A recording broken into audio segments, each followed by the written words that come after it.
Chapter 10. When Tio went back to his room, some new clothes had been laid out on his bed. Soft sweatpants, gym shorts, and a couple of cotton t-shirts. They all had the golden sun with a Quetzal glyph in the middle, always in jade thread, a constant reminder of how he didn't belong. Did Golds have all their clothes picked out for them at the academy? Tio swung by Zio's and Nia's rooms to gather them for dinner. They were the last ones to arrive. A nice breeze rolled through the open deck. The long table was covered in food, and Maze was explaining what everything was, that they were diners at some fancy restaurant and not just a group of hungry teenagers. Maze cut the three of them an annoyed look, probably because they were late, but Pan Dulce gave them a cheery wave. Nia collapsed into a chair at the foot of the table, and Zio took the one next to Aristella, the lesser of two evils considering Tio had to be next to Cello. He scooted closer to Nia and did his best to fold his wings neatly against his back, but they kept twitching. Tio pushed them against the back of his chair to try to keep them in place. When Maze and Pan Dulce left, they dug into the impressive spread. Everyone seemed tired and agitated after the trial. Dressed down and exhausted, the gold heroes of Reino del Sol seemed almost normal. Araceli seemed to be the only one in good spirits. She kept taking selfies with her phone and tugging Aurelio into the frame. "Ugh, stop yawning, you're ruining the pictures," she chided, throwing her elbow into his arm. Aurelio replied with another large yawn. When his sister was done using him as a prop, he sat with his head bowed over his plate, eyes heavy-lidded. Desi kept nodding off at the other end of the table, his chin dropping to his chest after every other bite. Marino and Xochitl sat on either side of him, the former cutting angry looks to Acello. Acello, surely even by their standards, stabbed their fork into their food as they ate. When Tio leaned forward to get another helping of delicious blackened fish and rice, one of his wings escaped. It shot out, whacking Acello in the face. "Watch it! Your stupid feathers went up my nose!" they barked. "I can't help it!" Tio snapped back, trying to flex the right combination of muscles that would pull his wing back in place. Glass clattered and Araceli gasped. "Can someone come fetch their toddler?" she seethed, the front of her shirt covered in water. She snatched the napkin Aurelio offered. "He's getting his bad luck all over me." "That wasn't my fault," Zio said, both voice small but expression fierce as his cheeks bloomed bright red. Anger burned Tio's vision. "Lay off." Araceli let out a sharp laugh. "You two shouldn't even be here," she said, holding Tio's eye like a challenge. "You're just background noise." "Stella," Aurelio said, short and surprised as he stared at his sister. Shame made Tio's face tingle. He didn't need Aurelio defending his honor. "It's really a competition between us golds," Cello agreed. "You two are the default sacrifices." "Guys, chill," Ozzy tried to pipe in, but the damage was done. "Oh, and you think one of you three is going to win?" Nia demanded, putting between Acello, Aristella, and Aurelio before laughing. "I hate to say it," Tio said, emboldened by Nia's refusal to back down, "but you guys are going to need backup plans for convincing your parents to love you." Araceli fumed. Her amber eyes blazed. Tio basked in it. "You're pretty smug for 8th place, huh, bird boy? Acello, what's that saying I like so much? By the cat with the canary?" Acello flashed their fangs at Tio. "So I can see right through your bullshit," Nia delivered with a smile. "Oh, because you're so much better than us?" Acello sniped. "You're only here because your dad is Sol's disgraced ex-boyfriend." Tio sucked in a breath. The table jumped. Plates rattled. Nia and Acello were both on their feet. Tio jerked back, avoiding the long obsidian blade that had materialized in Nia's hand, the tip directed at Acello's throat. "Say it again," Nia said, her voice deadly low. "I dare you." Acello snarled. Aristella's pretty face twitched into an ugly sneer. Aurelio shifted and Tio instinctively grabbed the edge of a plate, ready to... Thwack, thwack, thwack, thwack, thwack! Something smacked the backside of Tio's head, throwing his head forward and snapping him out of his rage. "Ouch!" he hissed. The others rubbed their heads, looking around dazed. "That's quite enough." Luna stood with her silver sandal in hand. "I thought you'd have more energy after such an auspicious day, but you're out acting like overtired children. So," she clucked her tongue. Her tone was teasing with acid boiling underneath. "Time for bed. Dinner is over." "But we didn't even do anything," Marino argued. Luna shot him a look, and he immediately shrank back. Slowly they filed out, Marino stuffing some bread into his sweats on the way. Tio knew this fight was far from over, but Luna had put it off for now. As Acello and Aristella stormed off with Aurelio in tow, Nia blew them a kiss. "Assholes," Tio hissed when they got to Zio's room. Zio sat on the end of his bed while Nia flopped onto her back next to him. "Now you get to see what I had to deal with all the time," Nia grumbled, twisting her bangles around her wrist. "But usually it's not this heated." Tio rubbed his forehead. He couldn't speak to the rest of them, but usually he had a pretty good grip on his own anger. Being here seemed to be wearing his patience then. Maybe we're all just tired and getting on each other's nerves, he said, pacing. It's my fault they hate us. Zio's face was twisted in frustration. This always happens. And now they brought your dad into it, Nia. That was so messed up. Nia sat up and balled her fist into the clean white comforter. It is not your fault, dude, Tio reassured him. They've always hated us. Zio's expression shifted from anger to defeat. They called us default sacrifices. Tio's blood ran hot again. Assholes, he repeated. None of them deserve to be a Sunbearer. If they do, I swear I'll rip my own wings off. Tio spun his face at his friends. We can't let them win, no matter what, he announced. Shouldn't we be more focused on not dying? Zio asked. I mean, yeah, Tio agreed. We also need to beat their asses. Think of how humiliating it'd be if Acelo, Aristella, and Aurelio lost. It's not like we can stop them, Zio said miserably. It's not enough that we just get through this. We need to take down those three too, Tio pressed. Zio gave him a skeptical look, so he went on. What better way to get back at them for all their bullshit elitism than to have one of the misfits win? Nia's the one with the best chance, obviously. It would piss them off to no end, Nia mused. And I'd really love to see Diosa Lumbre's face if neither of her kids became Sunbearer. All she cares about is the Academy making sure Aurelio and Aristello are always on top. She will totally lose her shit! Even better, Tio agreed. You think we could pull it off? Zio asked with an uncertain look. Tio gave his shoulder a small shrug. Sure we could. I mean, I know the first trial didn't go great. Bit of an understatement. That was only a dry run. We've got 4 more trials to get through, right? Plenty of chances for us to take down the trio and get Nia to the top of the rankings, Tio said. And keep us from being in last place. Zio scratched the back of his neck and looked up at Tio from the fringe of his curls. Not gonna be easy. No, he agreed. But we've got a secret weapon. My killer bod, Nia guessed, picking at her teeth. No, Zio. The younger boy looked alarmed. Me? Yes.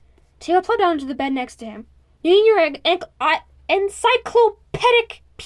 I'm fucking stupid. You and your encyclopedic knowledge of all the competitors, he said, tapping Zio's forehead.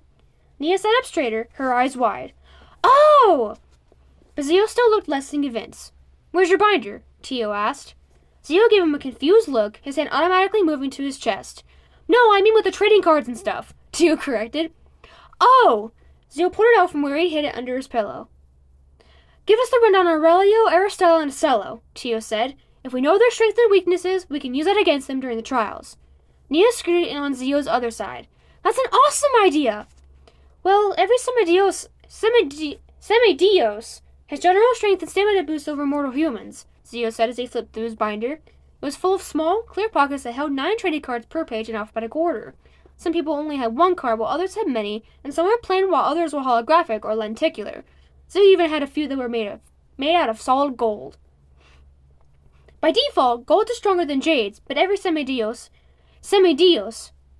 has their natural inherited powers from their parents, like you and your wings, Zio continued, and Nia's ability to manipulate Earth. Tio nodded. And what about special powers? Golds have their natural powers, but when they go to the Academy, they hone in on one and turn it into a specialization. Mine is how I can turn earth minerals and rocks into weapons, Nia said. To demonstrate, she turned a titanium bangle into a shield in her left hand and a silver one into a very painful-looking mace in her right. Zio turned to Aurelio and Aristella, whose trading cards took up 2 whole pages, front and back. Trading cards list those specializations along with strengths and weaknesses, Zio said, pointing them out. He pulled out one of each Aurelio's and Aristella's to compare. Aurelio is a manipulator and Aristella is an igniter. What does that mean? Tio asked. Aurelio can easily manipulate fire to make it bigger, smaller, or put it out completely, Nia supplied. Aristella can create fire. That's why Aurelio wears those dorky finger gloves. The flint tips let him spark a fire. Aurelio's a defensive hero. Aristella's an offensive one, Zio added. Why did they summon both Aurelio and Aristella to the fire in Quetzalin then? Tio asked. Wouldn't Aristella just make things worse? All of Diosa Lumbre's semidioses are fireproof, Nia said, like everyone knew that. Zio nodded. So we can still assist by rescuing people. Well, she can still assist. Tio supposed that made sense. These radar charts show a semidioses' general strengths and weaknesses. Tio furrowed his brow. What kind of charts? Radar charts. They show multivariate data, but giving each variable an axis implying the data as a polygonal shape over all axes, he explained, pointing to a type of graph Tio had never seen before in his life. Tio stared blankly at Zio. Can't believe I'm finally smarter than Tio, but here we go, Nia muttered to herself as she sat up straighter. They show how good or bad someone is at different things and they make cute little shapes, she supplied. Oh. He examined the amorphous blobs. I think that makes sense. There's 6 plot points on 3 axes, Zio went on. Power and strategy, speed and stamina, and then offense and defense. Typically, a more top-heavy graph means the semi-dios is more of a powerhouse, and a bottom-heavy graph means they're more strategic. But ideally, you want to have a balance of all 6. So, the more your chart looks like a hexagon, the more balanced you are. Wait, where do these statistics even come from? Our grades at the academy, Nia explained. So basically, your report cards are public knowledge? She shrugged. I guess. Sheesh. Tio looked between Aurelio's and Aristella's radar graphs. Theirs are practically identical.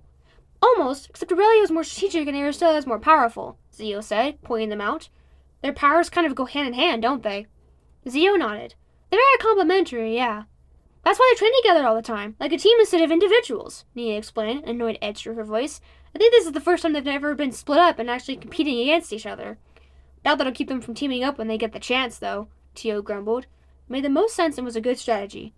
Tio knew Aristella was powerful as hell and used it to her advantage, but he hadn't considered that Aurelia was more on the defensive side. It was so easy for him to think of them as the same person. But Tio had seen them disagree, like whenever Aurelia made that crumpled-up expression at something mean Aristella said. This is where the specific weaknesses are listed, Zio said, pointing below the graph. Water and cold, Tio read aloud. Oh yeah, we had a training camp where they dropped us off in the mountains during winter, Nia said with a smug look. It rained and was freezing cold. By the time we were done, both Aurelio and Aristella were really sick and had stayed the night in the infirmary. I'm not sure how easy it'll be to use water or cold against them, Tio said, irritated that there wasn't an easy solution. It depends on the trial, Zio said. We don't know what the trial is until it's time to start. Tio huffed. It'd be easier if we could see them in action. I barely caught a glimpse of Aristella in the first trial, and Aurelia was on the opposite side from us. It's been all over the news, Zio said, pulling out his phone, an older model with a chunky protective case. I bet they're still showing clips. In a matter of seconds, Zio had a live stream of the news pulled up that, indeed, was playing reruns from the first trial. Never thought I'd see the day I was thankful for Chisme, Tio grumbled as he took the phone. Conveniently, they were showing Aurelio and Marino racing up their side of the mountain, locked in battle. They lobbed fire and water back and forth, each trying to outmaneuver and outrun the other while staying in their own section. See how careful he is around water? Zio said, pointing to Aurelio as he dove behind an outcropping of rocks, narrowly avoiding a pressurized stream of water. Yeah, Tio murmured to himself. What are the odds the next trial takes place underwater? He said with a wry grin. I've always wondered how they, bathe if water fucks them up so bad, Nia said, toying with one of her messy braids. Probably can't take baths, Tio mused. Maybe they just hose themselves off really fast, Nia suggested with a grin. The idea of Aurelio quickly jumping into a shower and back out again made him laugh. But the laughing stopped when the clip changed to another one of Tio hovering midair with his new wings, just to be struck by a bolt of lightning. What's Osty's weakness? Tio asked. I'd like to avoid getting electrocuted out of midair in front of thousands of people again. Zio flipped back a couple of pages. Rapid energy depletion. Tio frowned. What's that mean? She gets tired easily, Nia explained. Takes a lot of Atsy's physical energy to create bolts of lightning. Those rings she wears on conduits, which help her out, but she's still only 13. No offense, Zio. So if she's going too hard, she can exhaust herself. Sounds like a rechargeable battery, Tio mused. Or one of those defibrillator things, Zio added. Tio remembered the explosion of electricity that had shot through his body as the clip kept looping. Tio tossed Zio's phone back to him. I think I'm done watching the news. Oh yeah, the clip went viral on TikTok, Nia said enthusiastically. No way in hell did he just say tic-tac. Okay. Tio's heart stopped. What? Yeah! Clearly Shannon caught the dread in his voice. People reenacting it and stuff like that. There's even this girl who turned into a dubstep song by mixing the weird shout you made and the crowd gasping. Tio ground his teeth. This was not what he wanted to be remembered for during the trials. I take back what I said about Chisme. Hey, it's not all bad, Nia said, pinching his elbow. You can make bad bank by leaning into it. You could probably get a bunch of followers and start monetizing your content, Zio suggested with a grimace, trying to make Tio feel better, but it didn't work. I'm good, thanks. Aristotle has a huge following in Instagraphia. Stop it, Nia prattled on. Did you know she's sponsored by that sketchy LMN smoothie company? She asked, sitting up and pulling out her own phone. In a couple of seconds, she had Aristella's Instagraphia account pulled up on her very cracked phone screen. If I have to see her holding up a puke green smoothie on my feed one more time, I swear I'll blow chunks. There were several pictures of Aristella Power posing in a gym or somewhere pretty, always with her high ponytail and some kind of product in hand. What about Aurelio? Zio asked, leaning over Tio's shoulder. Tio shook his head. He doesn't have his own account. Neo narrowed her eyes at him. How do you know Aurelio doesn't have his own account? Took all of Tio's willpower to keep a straight face. How do you know Aristella is sponsored? What? She spluttered before scowling. Give me my phone back! Let's move on to Ocello, Zio said, holding back laughter. Ocello had 3 cards. Zio pulled out the most recent, a lenticular trading card that switched back and forth between Ocello's normal form and their powered-up form. Ocello is a transformation semi-Diose, he said. That means their powers let them change their body properties temporarily, and since they're a child of Diose Guerrero, that means Jaguar characteristics. Their radar is super top-heavy, Tio noticed. Ugh, yeah, Ocello's a total meathead. Nothing but strength and brute force, Nia said with a roll of her eyes. Sounds like you, Tio teased. Hey, I am way smarter than Ocello, Nia insisted. She sat up to compare the chart on one of her trading cards. See? Weaknesses, intelligence, and problem-solving, Zio read from Ocello's. A laugh burst from Tio. Wow, that absolutely checks out. Where are your guys' cards? Nia asked, moving to flip to the pages again. We don't have any, Zio said. We're just lowly jades, remember? It was supposed to be a joke, but Tio's voice was a bit too gruff to pull it off. Oh yeah, Nia gave a sheepish smile and handed her card back to Zio. Sorry, I forget sometimes. What are your powers, Tio? What are your powers, Zio? Tio asked, pivoting the conversation, but Zio just shrugged. I don't have any, he said in a quiet voice, staring down at his binder. Not any useful ones, anyway. Not sure being unlucky is much of a power. That sucks, bud, Nia said, not very tactful but still sympathetic. Being able to inflict bad luck on other people would be a cool power, Tio mused. It would, yeah, Zio agreed, short and curt like he didn't want to talk about it. Tio wasn't going to press him. The last day to compete was 130 years ago, right? Tio asked. Yeah, we learned about that in history class, Nia agreed. That's like all I remember. Do you have anything on them, Zio? No, they only started producing trading cards about 50 years ago, give or take, he said. They made retro cards, but they're really hard to come by. There's bound to be something online, though, he said, pulling up the app on his phone. In a matter of moments, Zio had a video pulled up. The footage was black and white and grainy, making it difficult to tell what was going on. The camera focused and Tio could immediately tell that this was a clip from the Sunbearer ceremony. The winner, some lumbre semidios with a terrible haircut, stood proudly under the soul stone, beaming at the gathered crowd. Phantasma stood between them, and on her other side was the jade semidiosa. The camera was zoomed in tight on her face. It was hard to tell with the old footage. Everything was blurry and nondescript, but she looked terrified, her lips pressed into a tight line. What's her name? Nia asked, squinting at the screen. Zio flipped to the back of his binder, where several pages listed the winners and losers of every Sunbearer trials to date. Paloma, he said, reading from the page. She's... Zio cut himself off. Nia leaned in. What? The camera zoomed out, showing a wider shot of Soul's altar in the Semidiosis. I don't know how to speak Spanish. I'm so sorry. What's that? Tio wondered out loud, pointing at 2 smudges behind her shoulders. Paloma turned to approach the sacrificial table. It was like someone punched the air out of Tio's lungs. They're wings, he breathed. She has wings! She turned to Zio and Nia. Why does she have wings? Nia's eyes were wide, her fist pressed against her mouth. Hesitantly, Zio held out his list and pointed. Paloma, daughter of Quetzal, he read. Tio's heart pounded in his head, his rushing pulse making his whole body feel tingly and numb. His sweaty hands gripped the phone, trembling as he watched the girl, his half-sister, lie on the stone table. Her wings splayed out behind her across it, long and elegant.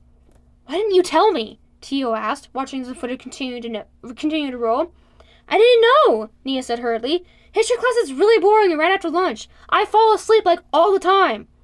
Your mom never told you? Zio's quiet voice asked near his shoulder. Tio shook his head. She'd never spoken a word about Paloma to him before. Why wouldn't she have told you about her? Nia wondered. On the screen, Sunbearer approached the table, a black dagger in his hand. When he stood over her, the dagger raised above his head, Paloma closed her eyes, and the video ended. Why hadn't his mom told him? Maybe she didn't want him to be frightened. Maybe she simply couldn't bring couldn't bear bring her up. Memories flashed through his mind. How she'd shielded Tio from watching the sacrifice 10 years ago. How terrified she looked when Sol selected him to compete. Her iron grip and the relief in her voice when he passed the first trial. His mom had been carrying this on her own, alone in a city where she was the only immortal, where none of her people knew, or even remembered, her fallen daughter. "Your poor mom," Zio said, his voice small and sad. Tio felt sick. She'd already been through watching her daughter compete and fail in the trials. Now she was reliving it all over again. If he didn't do something, she'd lose him too. Chapter 11. True to her bear-like nature, Nia decided she was too full from dinner to do anything else and went to bed. Tio was too anxious to sleep, so he and Zio went to the common room only to find Aristella and Estella had cleaned the massive TV and turned on the news. Zio expressed interest in a puzzle, but when Aristella and Estella started ugly laughing over clips of Tio getting zapped from the sky on repeat, Tio decided he needed a task to work out his aggression. When he told Zio his plan to go to the training room, the younger boy agreed to accompany him, but only for moral support. "Good luck," Zio said, patting Tio on the back before slumping into a pile of mats with his hood pulled up and binder trading cards open in his lap. Tio exhaled a puff of air as he looked at all the fancy equipment he had no idea how to use. He contemplated stepping back into Nia's room and dragging her out of bed to help him. Well, if his wings refused to be bound anymore, it was probably a good idea to learn to use them. He was the only competitor with the ability to fly, now was his biggest advantage over the Golds. But where the hell was he supposed to start? Most birds learn how to fly when they were babies, and their mothers helped them jump from their nests.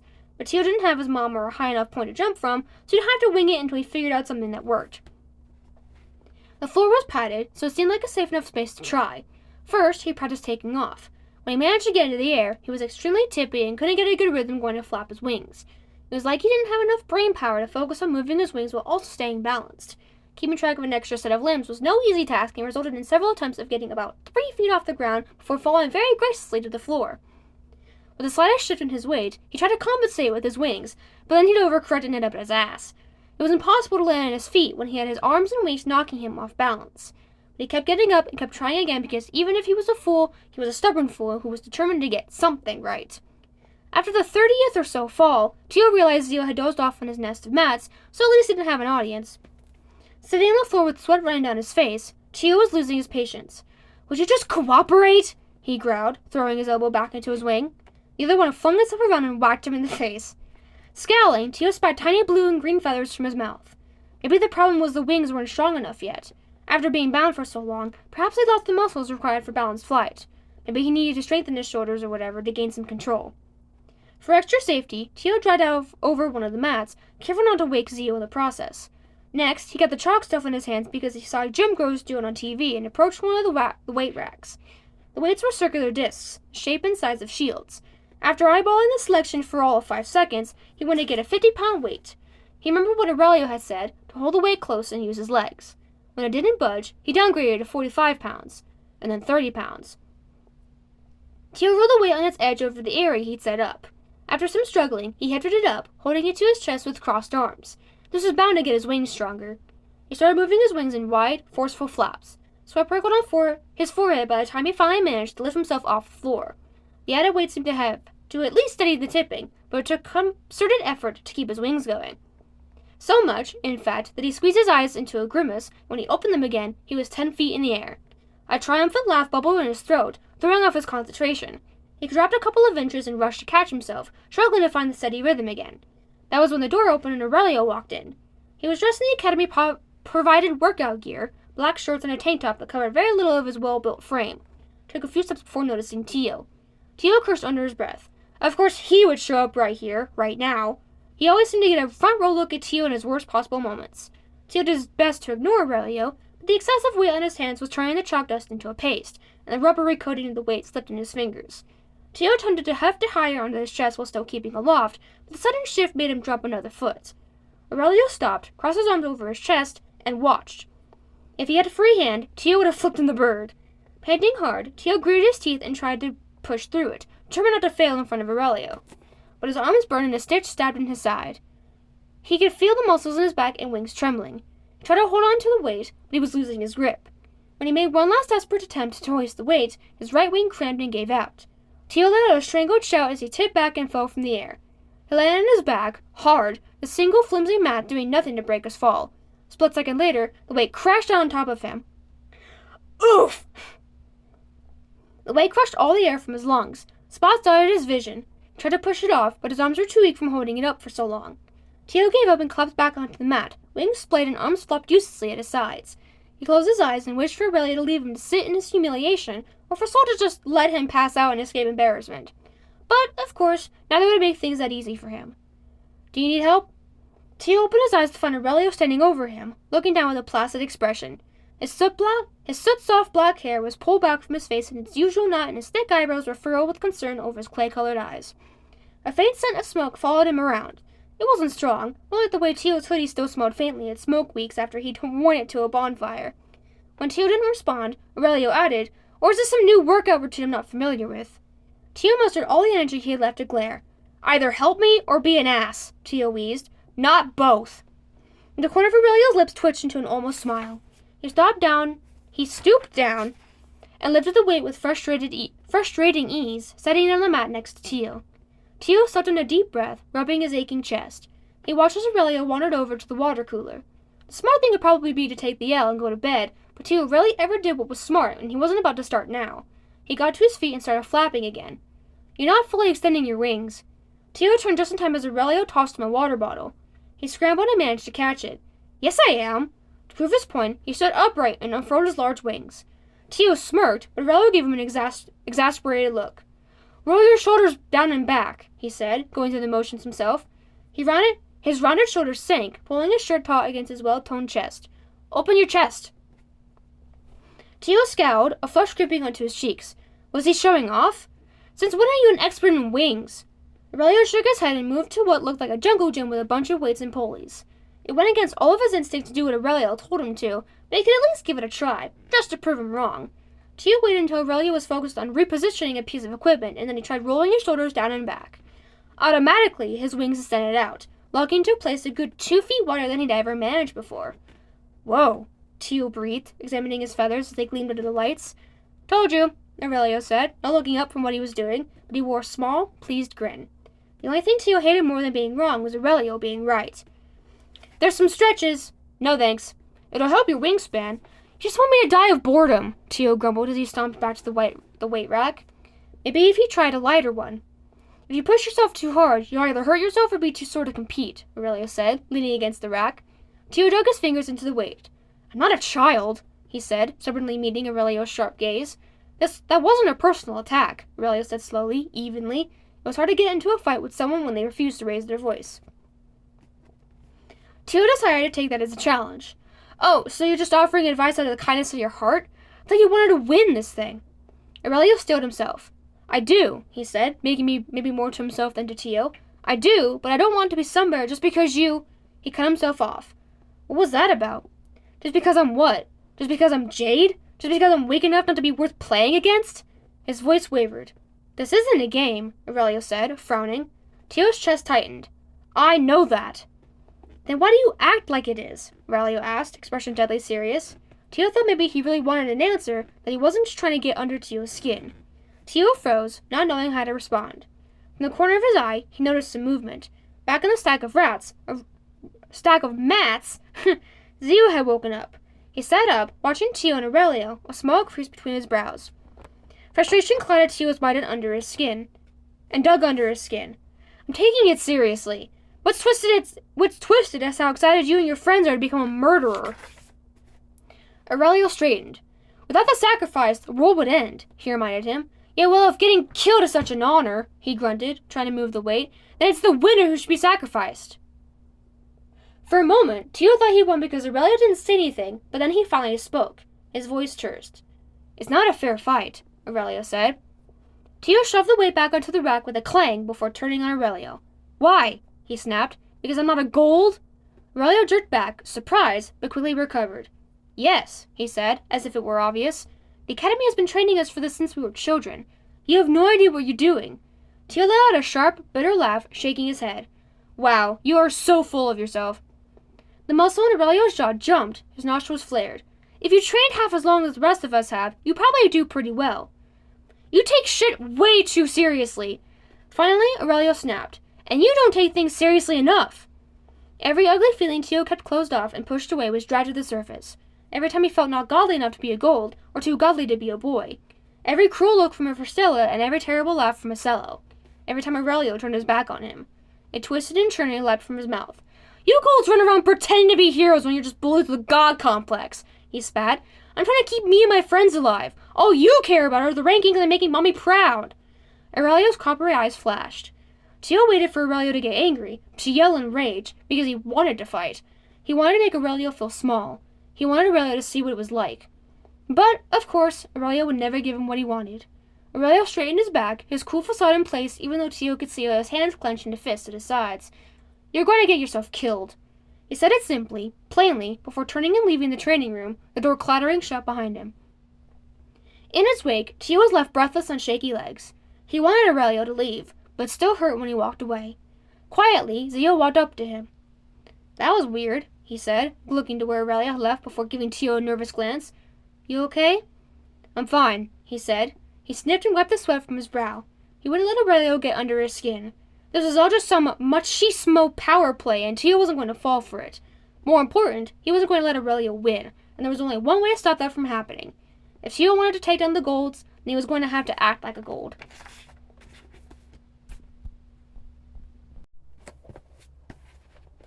Chapter 12. The next morning, Tio was so sore he could barely get out of bed.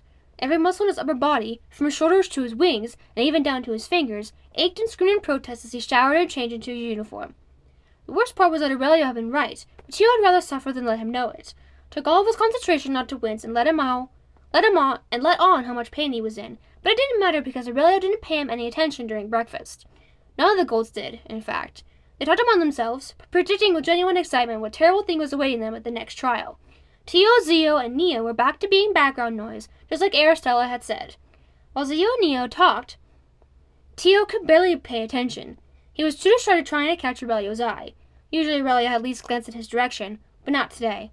It was almost like he was purposely not looking at Tio, probably just to piss Tio off. It took a lot of restraint for Tio to not slam his fist on the table and make Aurelio look at him. He used to be down like a serial killer, Tio grumbled to his friends as he watched Aurelio slice up one and eat the pieces of the fork. Don't you think? He turned to Nia to find her biting into a stack of pancakes like a hamburger. She blinked at him. What? She asked through a mouthful of pancake. I'm carbo loading. Tio sighed and shook his head. Zio dissolved into a fit of laughter and immediately choked on the guava juice he was drinking, spraying out of his nose and onto the table. Oh my god, I need new friends, Tio announced as he grabbed a stack of napkins and handed them to Zio. Look, I don't know why you're staring at Aurelio so hard, but it's making me uncomfortable, Nia said, shoving Tio's shoulder as Zio mopped up his mess. Shh, Tio hissed, shoving her back, which did nothing. I'm not staring. He was, but I didn't need her drawing attention to it. You're definitely staring, Zio confirmed, nodding. Ogling, even. It's creepy, Tio. Nia squinted suspiciously at him. Are you trying to undress him with your eyes or what? Shut up! Tio barked, which made everyone else look at him, except for Aurelio, who just made his not looking more suspicious. Aristella leaned forward to give him a dirty look. Embarrassed, Tio slid down in his seat and scrubbed his hands over his face. I'm glaring at him with disdain. I'm not ogling, he said, much quieter this time, but he knew he wasn't convincing anyone after that display. Nia laughed. Zio at least had the decency to try to cover his chuckle with a cough. Tio groaned, but when he looked up at Aurelio again, he could have sworn he saw Aurelio glance away, the corners of his lips twitching up. Your clothes for today are already waiting for you to change into, Luna announced as the soul priest cleared away breakfast. Change? Tio asked. Again? Tio stopped and shot Tio a look. He snapped his mouth shut. As she spoke, her signs were sharp and emphatic. Dios Tierra has kindly arranged for you to spend the day at the La Cumbre hot springs. Excited people ran down the table. Yes! Tio hissed under his breath. His mood instantly improved. Finally, he'd be able to see what a real gold city was like. Before welcoming us to his temple tonight for dinner, Luna continued, and I won't have you all running around in your training attire. Her dark gaze swept across all the competitors. I expect everyone to be respectful and courteous while we are there. I will not accept anything less. Is that understood? Everyone nodded and mumbled their agreement. Luna gave a curt nod. Good. Now go. You have 1 hour before we leave for the hot springs. Nia immediately leapt to her feet and sprinted back inside. What do you think they're going to make us wear? Zio wondered with a look of dread. Can't be any worse than these uniforms, Tio said. It wasn't worse, but the La Cumbre outfit presented its own set of challenges. Teo's tight athletic wear had been swapped out for soft, white cotton. The sleeveless tunic was nice in the warm weather, and Teo's wings fit seamlessly through the slits on the back, but the bottoms were the big issue. Teo had never worn a hip cloth before. They were traditional in a few cities, but Quetzalcoatl wasn't one of them. The best he could manage was wrapping around his waist like a towel. When Nia met Teo in his room, she laughed and snatched it off him, leaving him in his boxer briefs before she tied it the correct way. All the competitors wore the same white cotton garments with their glyph embroidered on the upper left chest. They were also given a selection of swimwear and a white drawstring backpack to carry it in. As they followed off the boat, Teo self-consciously tugged at the hem of his hip cloth. "I'm paranoid I'm going to accidentally flash someone," he grumbled. Another issue was the complete lack of shoes. He knew Nia never wore them, but he thought that was just a Nia thing, not a Lucumbre thing. Nia waved off his worries. "I doubt anyone would notice," she said, dressed in an outfit nearly identical to the regalia which she had worn in the opening ceremony, minus the ornamentals. "People walk around half naked and full naked all the time." Teo and Zio exchanged looks. Tearshot asked why. A lot of his questions were answered as they headed up the main road. "It kind of tickles," Zio said with an amused smile as he wiggled his toes in the soft, almost ashy dirt. Under the breezy white tunic, Teo could see Zio was wearing a white binder. "It makes us feel more connected to the earth than Lucumbre," Neo explained. "She talks a lot, so feeling her rumbles to the soles of her feet keeps us connected." Neo spoke of the volcano affectionately, like the people in Quetzal spoke of their bird companions. It made Teo smile. So, of course, Aristella had to ruin it. "Gross," she scoffed. Ever since they stepped foot off the boat, she made a mildly disgusted look on her otherwise pretty face. "No one asked you," Nia snapped. "I like it," Teo said, completely ignoring Aristella. Aristella rolled her eyes and turned away, her high ponytail whipping. Teo was worried they'd have to walk up the huge mountain to get to the temple. Luckily, Luna had led them to an aerial tram station. They were loaded onto what looked like a silver beam with glass windows on all sides. When it lifted into the air, Teo white-knuckled the railing as it descended up the cables. Seeing Lucumbre from above was even more incredible. As they made their journey, everyone pressed close to the glass, and Nia pointed out the landmarks below. Dozens of crystal blue mineral baths and hot springs cascaded over the mountainside. Grottos, house altars, and steaming pools of blue water. As they neared the top, the strange smell of rotten eggs tickled Teo's nose. "What's that stink?" Aristella asked, cleaning her nose. Desi nudged Marina. Marina shoved him back. "Wasn't me!" Desi laughed. "It's sulfur," Nia told Teo, pointing as they went over another ridge and a caldera came into view. "Everything is warmed by the geothermal heat of Lucumbre." As the tram crossed the crater, Teo could see volcanic vents spewing yellow, sulphurous fumes. Before the tram dipped down, he was able to get a glimpse of Tierra's temple.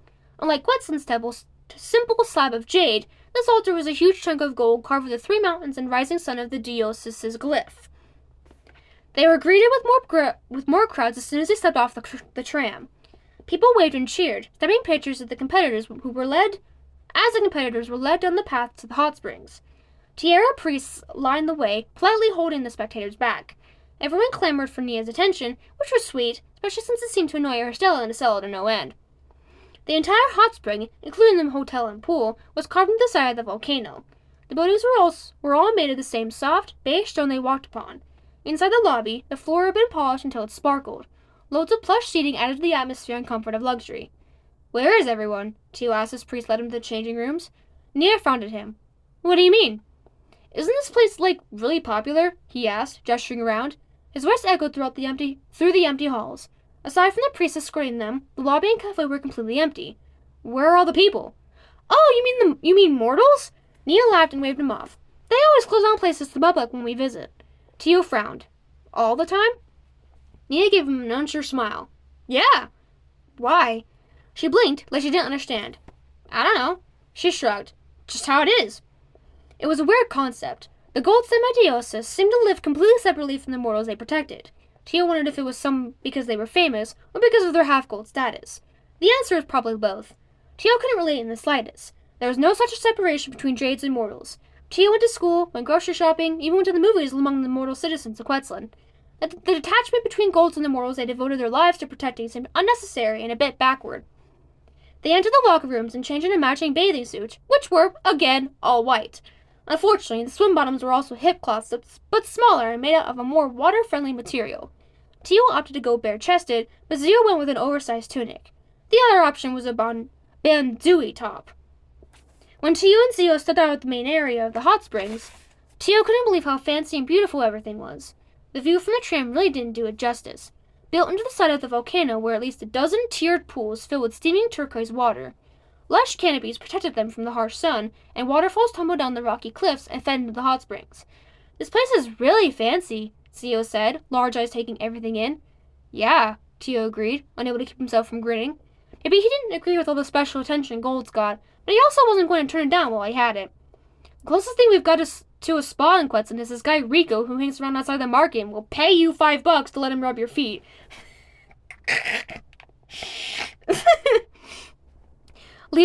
Zio let out a startled laugh. Before Tio could even put his stuff down, he heard Marina whoop. Tio turned to watch as Marina sprinted forward and cannonballed into one of the pools. Nia took off after him, landing with an impossibly bigger splash. Tio and Zio grabbed glasses of ice-cold mango juice from a table laden with drinks, fresh fruit, and nuts as everyone else filed out of the locker rooms. "Aw, man, you know where they have the best mango juice?" Tio asked, just as Aristella and Aurelio stepped into view. Tio's brain started to a stop. It wasn't like he hadn't seen their skin before. The twins' uniforms were basically fancy crop tops, but Aurelio was entirely shirtless now, standing there like some actual gold. Aurelio reached up and adjusted the knot of his hair, sunlight glistening on his warm brown skin. Had someone oiled him up? And how the hell did he get those side abs on his ribs? "Tio?" He jumped, mango juice sloshing in his hand as he quickly turned back to Zio. "What?" "Where's the best mango juice?" Zio repeated.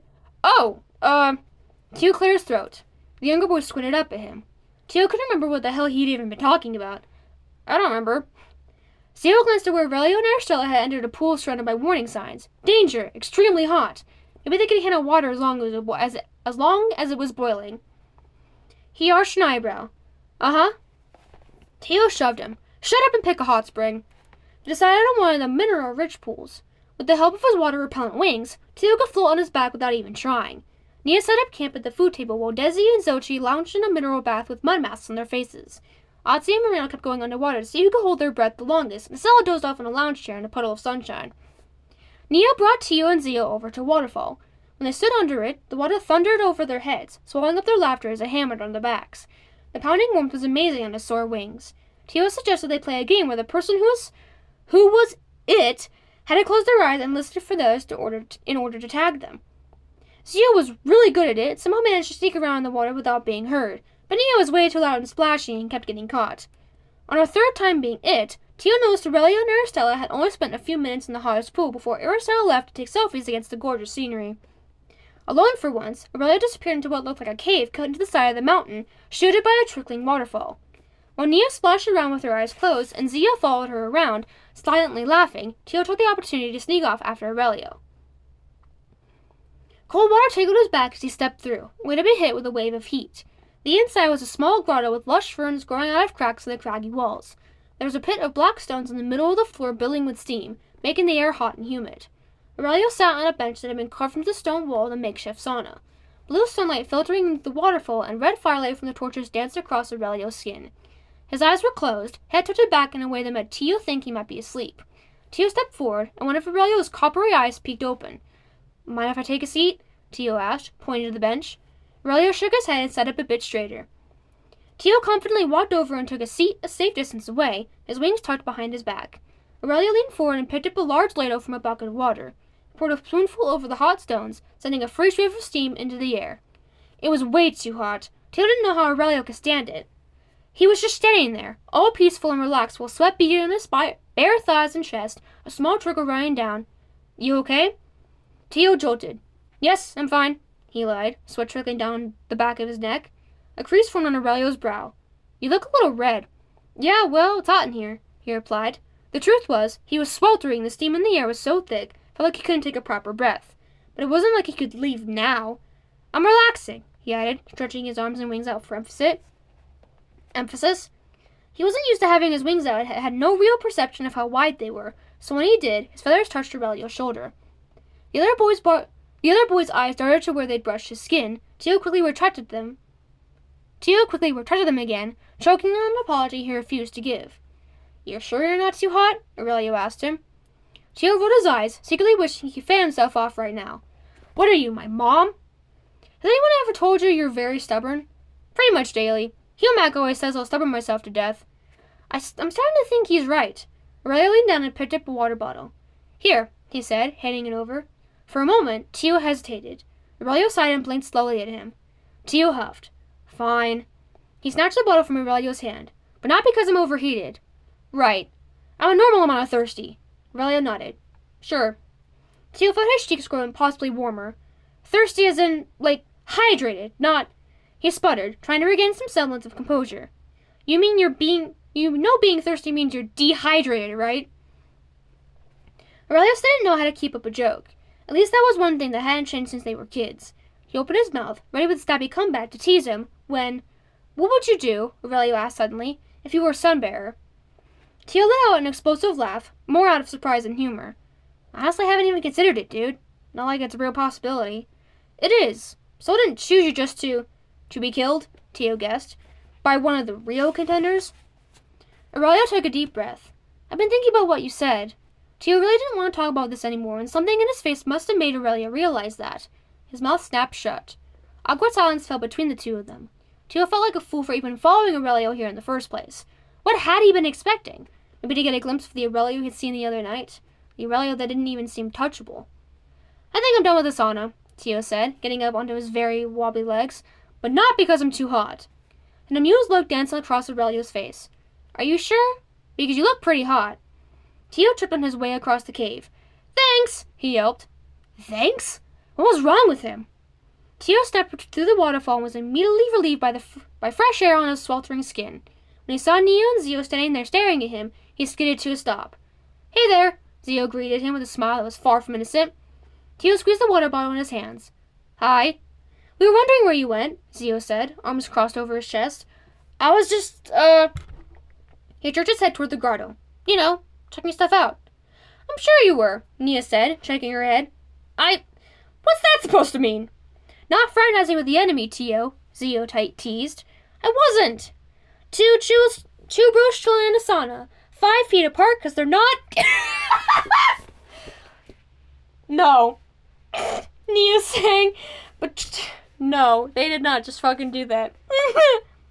But Tio twisted off the cap of the water bottle and splashed the cool water in her face.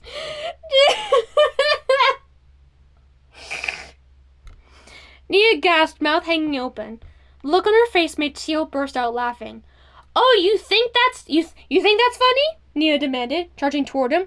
No, don't! Tio tried to run, but it was too late. Nia grabbed him and tossed him into one of the pools like a rag doll before diving in after him. Tio, still laughing, charged on water as he used his wings to push huge waves of his best friend. Try not to drown each other, Zio called from the edge of the pool.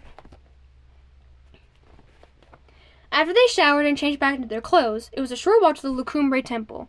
It sat at the highest point of the volcano on the opposite side of the caldera from the spa.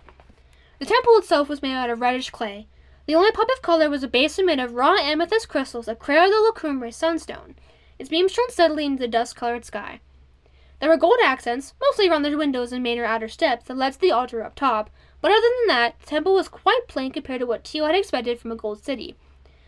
Tiara priests and earth-brown robes welcomed them as they approached. What do you think? Nia asked, tugging on Tio's arm as they walked through the courtyard. It was simple as well, with a couple of cloudy blue hot springs surrounding a golden statue of Tiara. It's awesome, Tio said, not wanting to hurt her feelings, but it was also a little stinky, Zio added. Not kindly, just an observation. I know! Nia practically shouted as she looked around her home. Isn't it great? Tio found himself grinning. He knew she didn't get to go home very often because of her training. He'd probably be more fond of Quetzalcoatl if he was stuck at the academy all the time, too.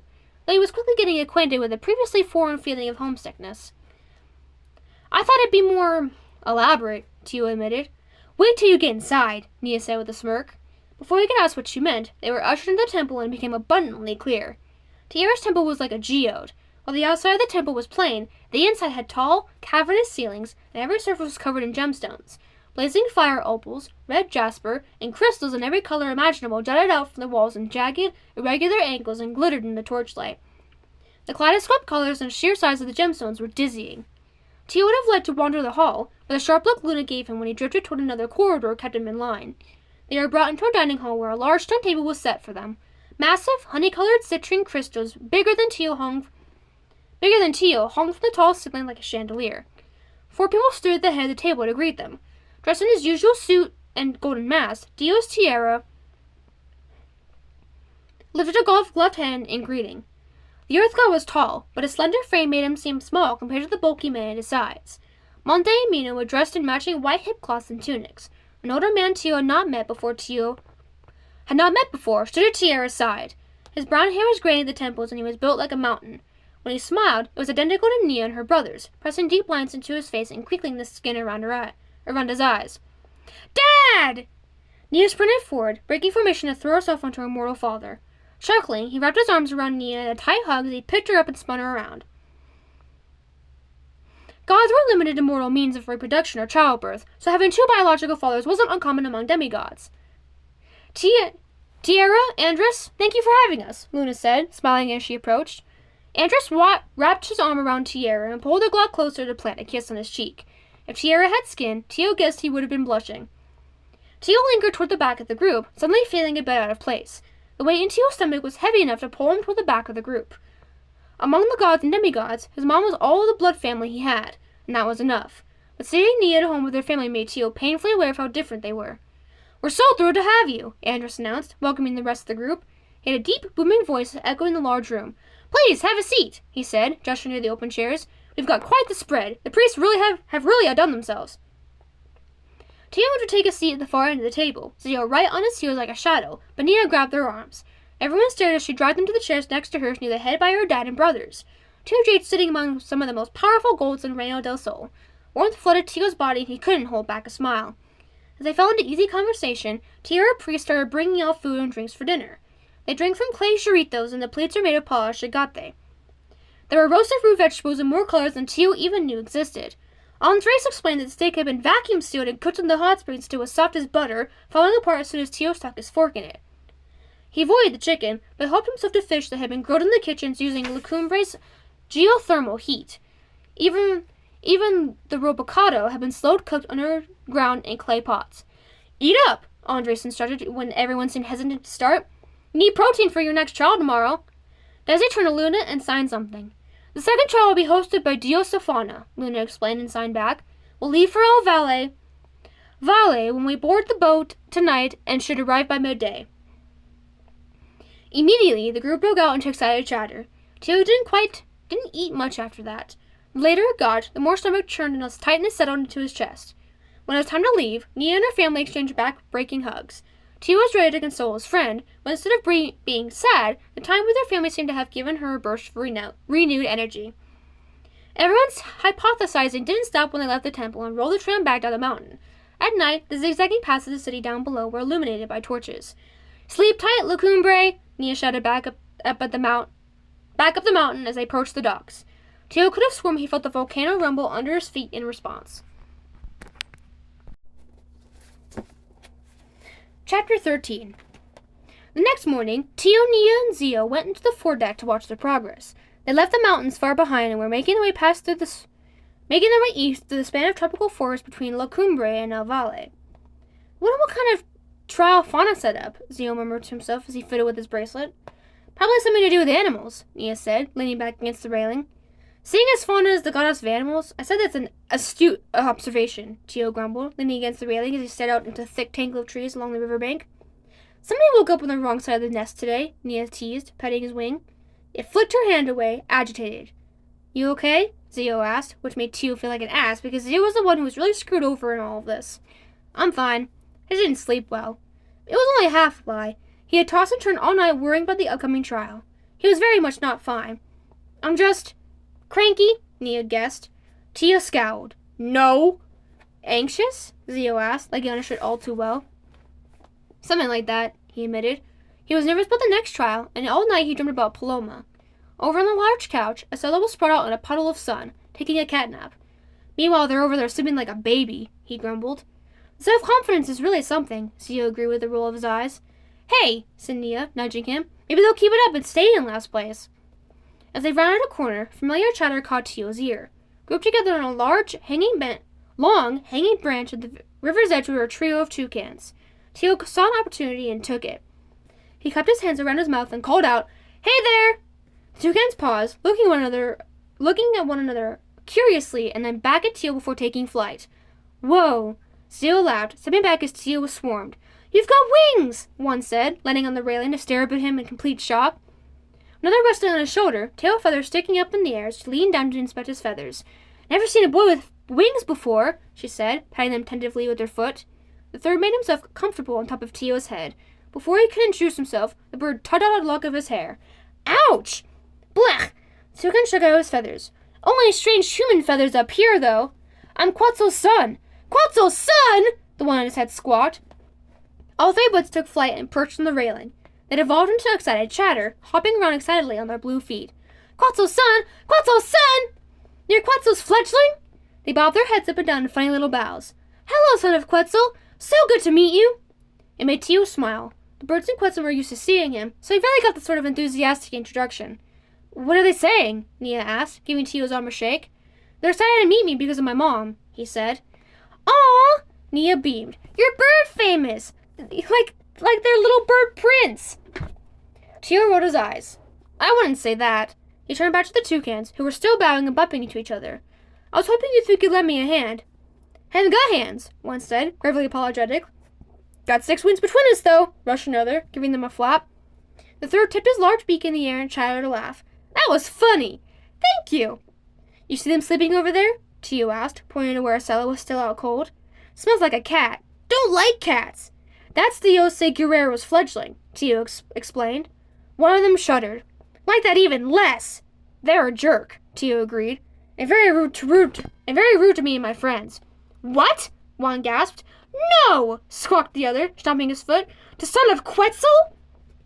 Tio nodded, trying to keep his expression solemn. I was wondering if you wouldn't mind giving the rude wake-up for me. For son of Quetzal! One announced. Into the air they shot. What are they doing? Zio asked, confused. But his question was quickly answered. For son of Quetzal! They sang in unison before all three dive-bombed Acela. Acela woke with such a violent jerk they toppled off the couch entirely, disappearing from sight. Tio, Nia, and Zio burst into laughter as they watched the hopeful toucans take turns going after Acela. Bad cat! That's our boy!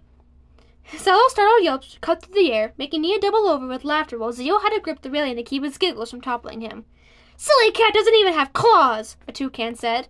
With surprising speed, Acela leapt to their feet, a snarling contorting their face. They threw out their hand and sharp claws unsheathed like switchblades. Claws! The toucans tumbled mid-air to avoid Acela's swipe and took off back to shore. Safe and sound, Tio's new friends hopped up and down on a branch. We avenged you, son of Quetzal! Tio waved his lynx, still laughing too hard to shout back.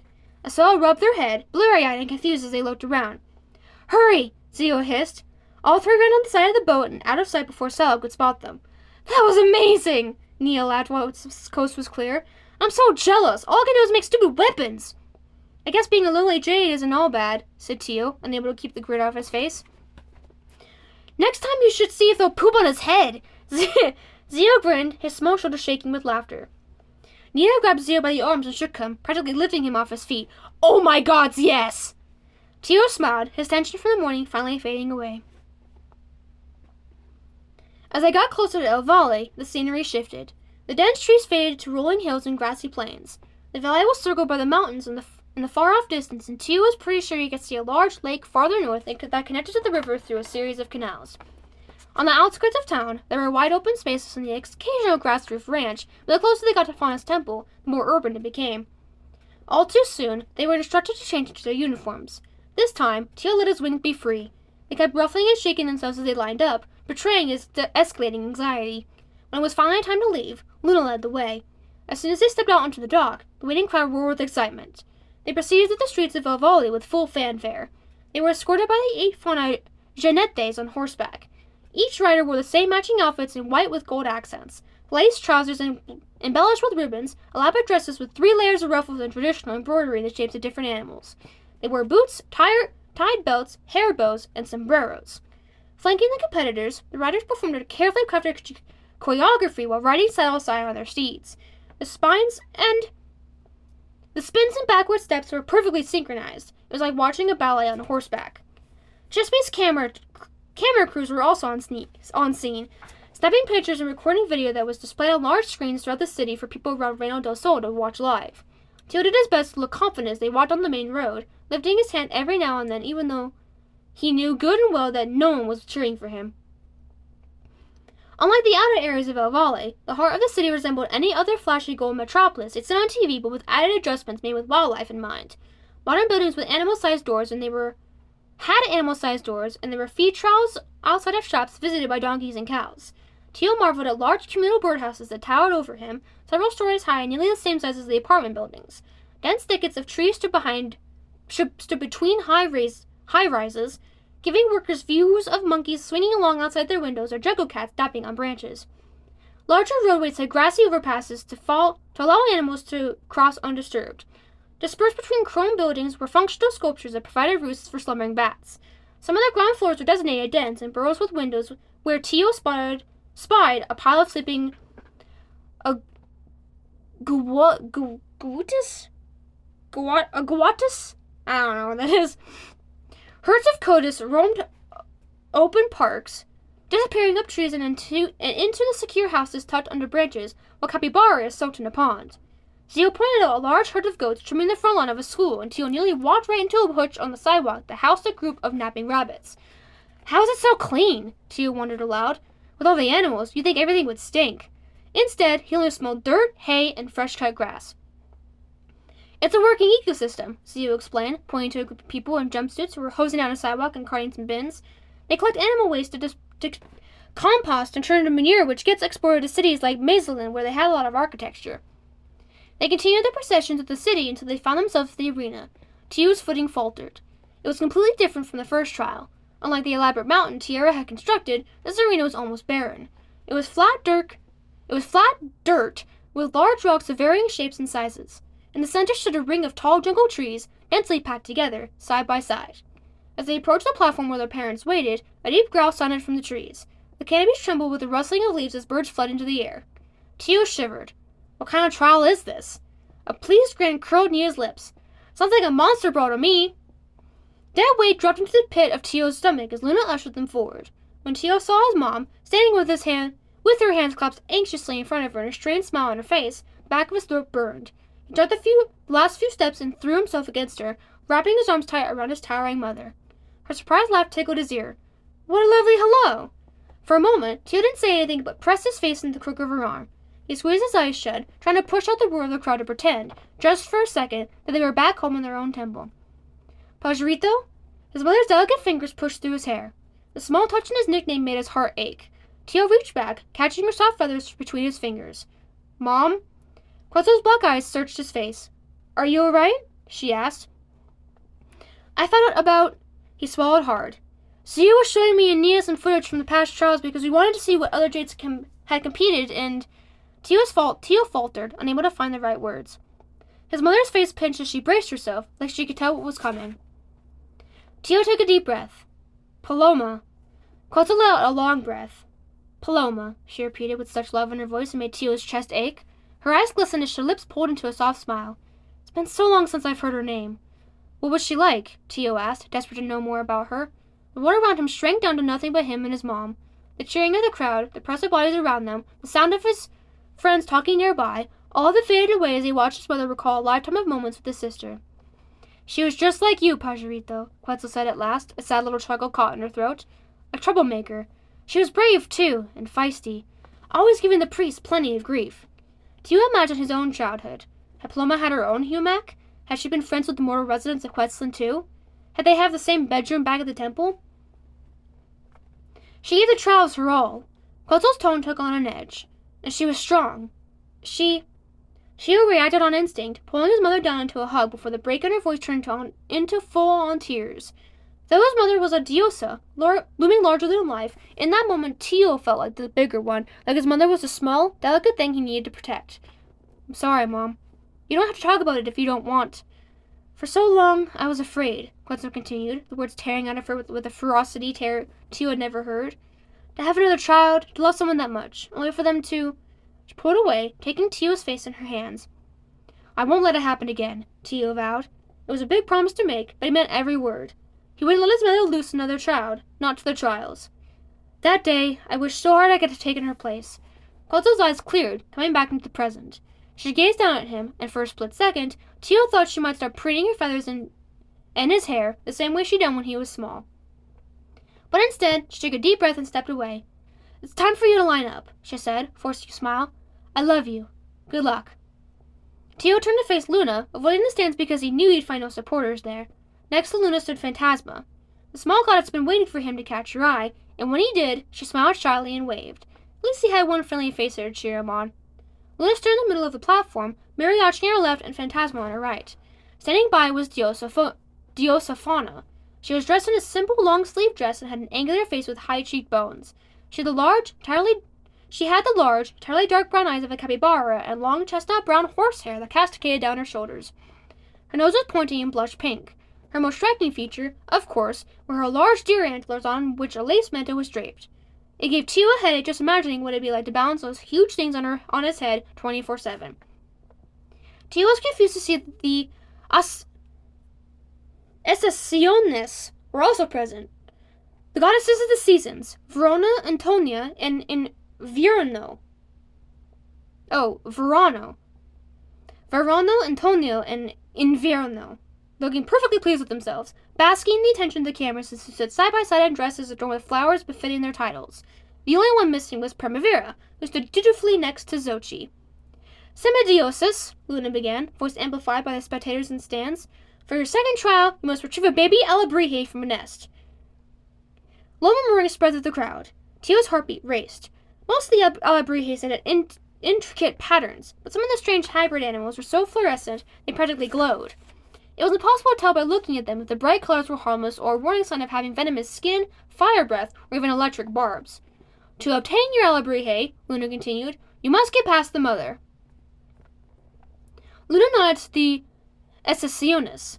In a coordinated motion, Diosas, Primavera, Verano, Antonia, and Inverno twisted their hands. The tall trees in the arena shuddered and then shrank down until they were little more than spine-like saplings, revealing what was inside.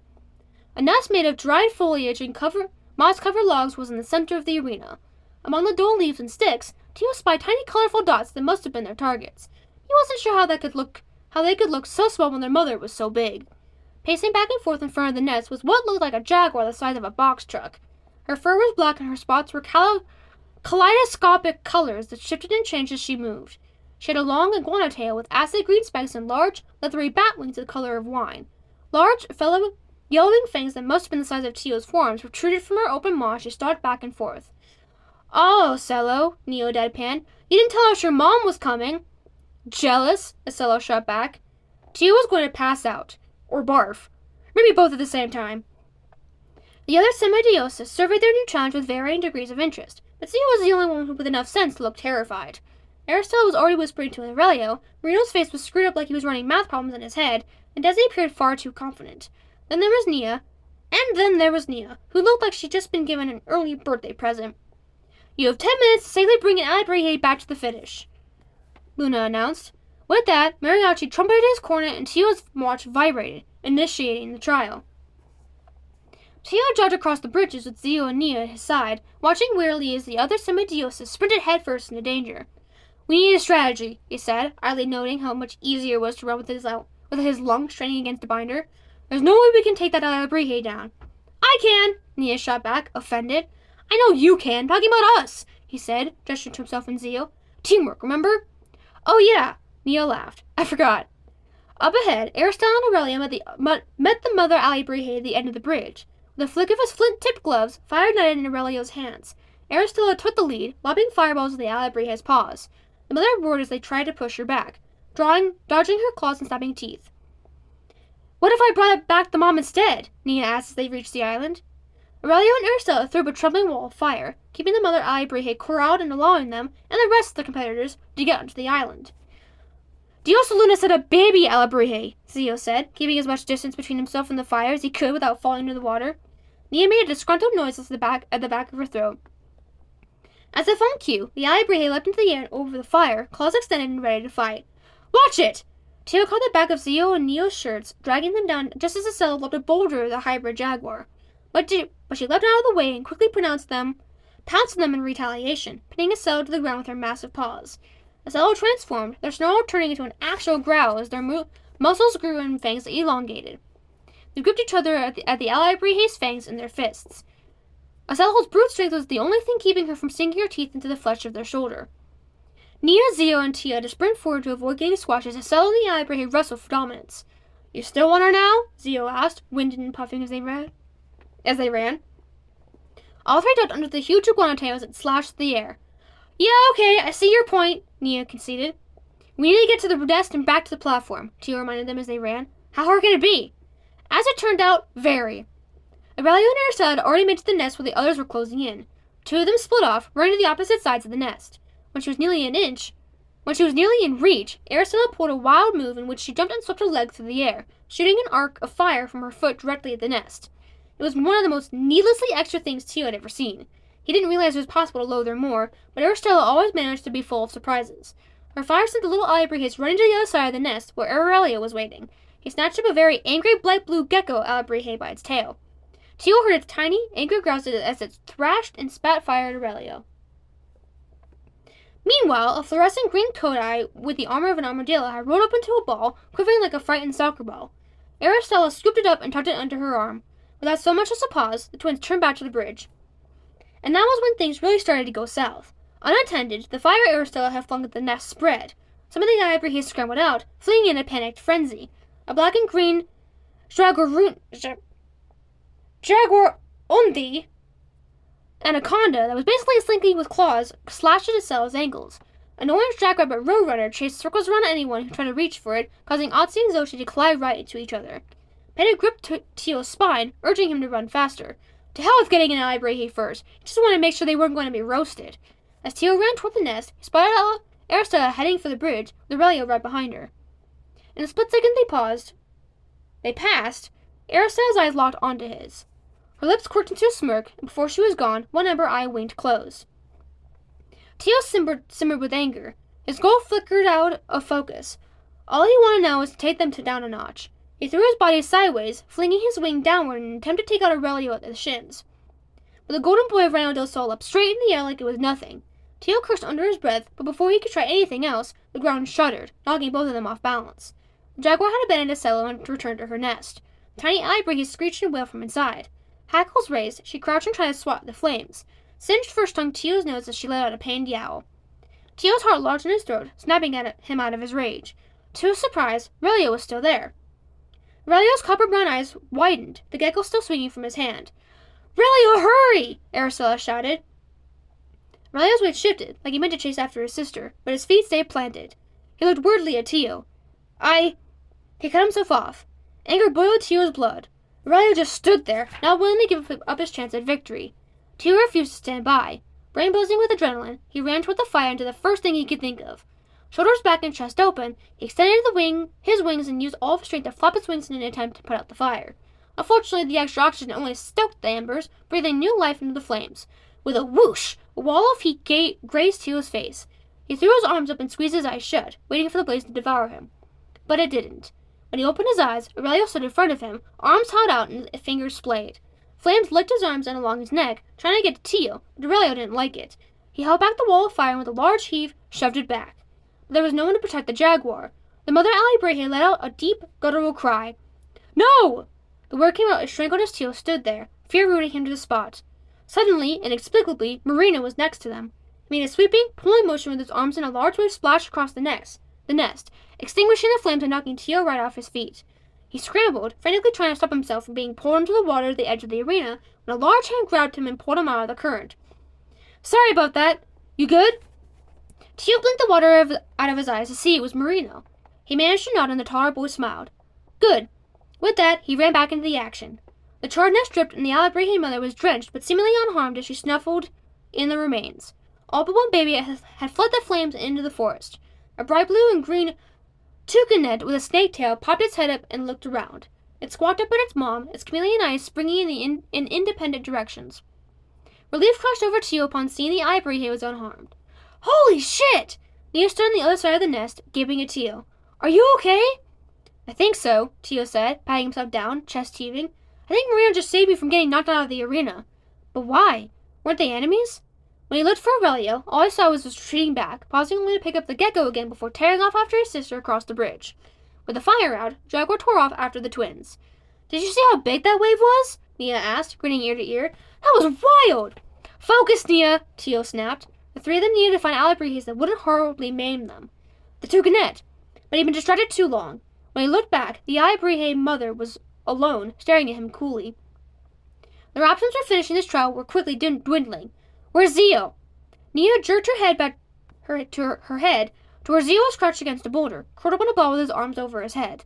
Something small and absolutely pissed shot through the air, angrily chirping. It wasn't until Tio ran closer that he realized it was a small mouse with the beak and wings of a hummingbird relentlessly dive-bombing Zio. When he got to Zio, Tio threw one of his wings over him, causing the hummingbird mouse to prick him with a sharp beak. Ouch! You had to try to pick the smallest, angriest one to go after? Tio demanded as he attempted to shoo the tiny Alabrije away. I wasn't trying to, Zio huffed, peeking out from under Tio's wings to scowl. Smallest and angriest, Neo chuckled. Just like Zio. There's no time for jokes, Nia, Tio barked. Nia shook her head at herself. Right, there's no time, Nia, she repeated. Two sharp bursts from Mariachi's cornet.